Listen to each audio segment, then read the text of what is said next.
Dolphin police جلال پور پیروالا کی بہتر کارکردگی پر شہری مطمئن ہیں۔ کرائم پیشہ افراد میں خوف کی لہر دوڑ گئی۔ شر پسند عناصر کے خلاف گھیرا تنگ کیا جا رہا ہے۔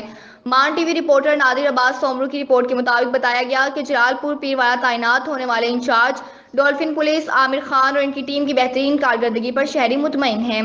ڈولفن پولیس کے انچارج عامر خان اور ان کے ساتھی معمول کے مطابق سجاول پور روڈ پر ناکہ لگائے ہوئے تھے کہ الٹو کار میں موجود مشکوک 2 افراد کی جب چیکنگ کی گئی تو 1 عدد 30 بور پسٹل، 4 عدد روند، 2 عدد میگزین برآمد ہوئے۔ کرائم کی دنیا میں بسنے والے 2 افراد اور موقع پر پکڑی جانے والی کار کو تھانہ سٹی کے ایس ایچ او زبیر گجر کے حوالے کر دیا گیا۔ مزید تحقیقات جاری ہے۔ اچھی کارکردگی دکھانے والے ڈولفن پولیس کے انچارج عامر خان اور ان کی ٹیم کو سی پی او ملتان اور ایس ایس پی ملتان کی جانب سے تعریفی سرٹیفکیٹ اور شاباش دی گئی۔